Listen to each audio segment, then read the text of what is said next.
This is too niche of an issue for Chevy to ever cover, so I'm gonna do the best I can. Meet Joel Salatin. Joel was just appointed as an advisor to the Secretary of the USDA. How'd he do that? Well, he's one of the most famous farmers in the world, which is kind of like saying you're the brightest crayon in a box full of black crayons, but stick with me real quick. Well, how'd he get to be one of the most famous farmers in the world? Well, to tell that story, we gotta talk about somebody else. And that somebody else is Michael Pollan. And Michael Pollan decided that America had a problem. That problem is that it no longer trusts its food supply. Heart disease is the #1 killer of America. We've got all these chronic diseases, hypertension, diabetes, all this stuff. Something must be wrong with our food because other people in other parts of the developed world seem to be so much healthier. So what is the deal and what lies at the root of what's wrong with our food system? This cat right here decided to devote several books to that topic, the most popular of which was this one. The Omnivore's Dilemma dives into the provenance of 4 types of meals, and featured prominently in this book is one Joel Salatin. Michael Pollan calls him up, says, "Hey, I'd like to interview you for this book I'm doing. Can I sample one of your steaks? Can you send me a steak in the mail?" Joel Salatin goes, "Nah, boy, if you want one of my steaks, you're gonna have to bring your happy behind here to Virginia and come talk to me, because I only do local. I don't put no steaks in the mail thing." Michael Pollan goes, "Damn, this boy is serious. I'm gonna have to go to Virginia and talk to him." And so off to Virginia onto this farm he goes. Joel comes off as this kind of eccentric but merry warrior for the food system. He wants everything to be local. He wants people to reconnect to their agrarian roots and start small farms. He thinks big agriculture, which is supposedly poisoning us all, can be toppled by lots of people going back to the land, starting small farms, starting homesteads, bartering with one another, and releasing their dependence on the global food system. He says some pretty wild stuff, like when Michael Pollan asks him, "Hey, for people that can't leave cities and do what you do, like, what's your prescription for them?" And Joel goes, "Why do we need cities?" He's also got some weird stuff to say about women and medical licensing, but we'll get into that later.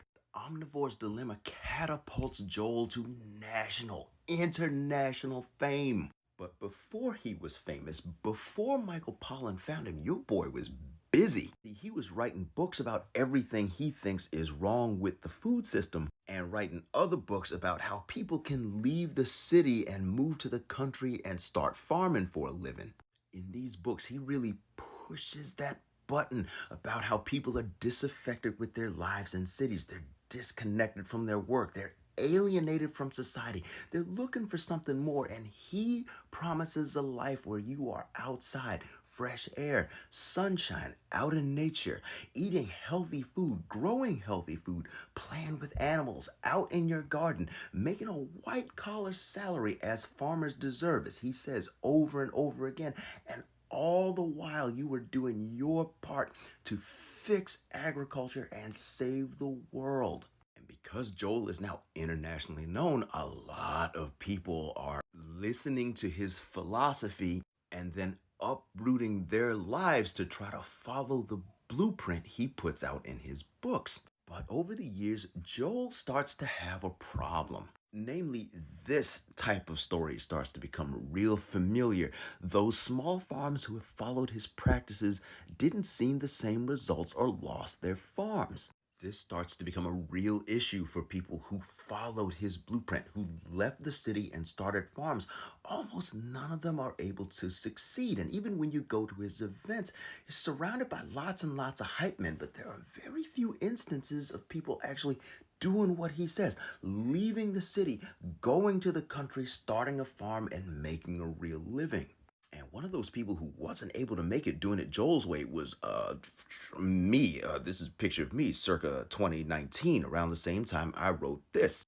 This was an essay I wrote about the math and the economics behind small farms and why it just was not working for people like me, like many others who followed Joel's model. One day it got picked up by a semi-significant publication in Medium, and the joint started to catch fire. Basically, the premise was people that aren't born with inheritances, who aren't born rich, instead of starting these little tiny farms, they ought to be starting partnerships where they're bigger farms where you have more human capital, more financial capital, and you have a better chance of succeeding.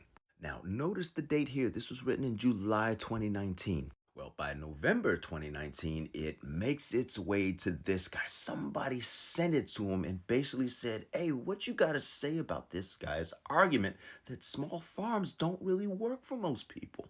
Joel says, oh, I got something to say. And he hops up on his tappity type and he writes this essay called Whining and Entitlement. It's about me and my essay, and he kicks it off by basically saying, the problem with disagreeing with Chris is that I'll be called a racist because I'm black. That's unfortunate. Is it more racist to play the race card to anybody who dares disagree with you than it actually is to be a racist? This was a really weird thing for Joel to do because this essay did not mention race. It didn't mention my race or anybody else's race. This was all about math and economics and economies of scale. Anyway, after writing about me being black, Joel writes this old man word salad, but the damage is done. His following, much of which kind of leans toward the alt-right, reads this paragraph and assumes that I'm the one that made it about race, even though I never really did. Joel didn't actually have an answer for the stuff being said in the essay about small farms, so he throws up a smokescreen of race that he attributes to me, and then just writes this thing congratulating himself on being a pioneer in small farming. Here's where things get crazy. Right around the same time that Joel's people are filling up my inbox with weird threats, some of them violent, this publication reaches out to me and says, hey, we've seen some of the stuff you've written and we'd like you to write for this magazine, please. They say some of our authors include luminaries like Joel Salatin. I say, the same Joel Salatin who said he doesn't debate black people? Mother Earth News said, and I said, yeah, you got to address him in some kind of way. I don't really care how you do it, but I'm not putting my name next to that guy's name because it turns out I think Joel might be kind of stupid. And then Mother Earth News kind of did one of these. It was at that point I chose violence and threw it to my Instagram account and said, hey, Mother Earth News knows they've got this dude writing racist stuff about black folks and they ain't gonna do anything about it, like not even have a talk to with them. Internet didn't like that. They started posting stuff about Mother Earth News on their Instagram account going, hey, what you gonna do about that incident you had with that black farmer you were trying to get to write for you, R.E. Joel Salatin? They start deleting comments. This pisses people off. They start writing more comments. This thing starts to take on a life of its own until suddenly Mother Earth News realizes they can't delete anything that fast, so they call your boy Joel in. And he ends up releasing this apology through their Instagram account, and that's the end of the story.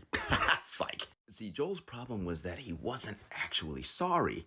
And because he wasn't sorry, he couldn't shut up. So he pens a letter to the editor of Mother Earth News describing the black community as dysfunctional collapse in the family and a failure. And then sends another email to somebody else, the daughter of a friend of his, saying that he suggests that the black folks who feel America offers them no opportunity should give up all modern conveniences and return to their tribal locations and domiciles. The editor of Mother Earth News, who had been bending over backwards trying to cover his butt, goes, did you seriously just tell black people to go back to Africa?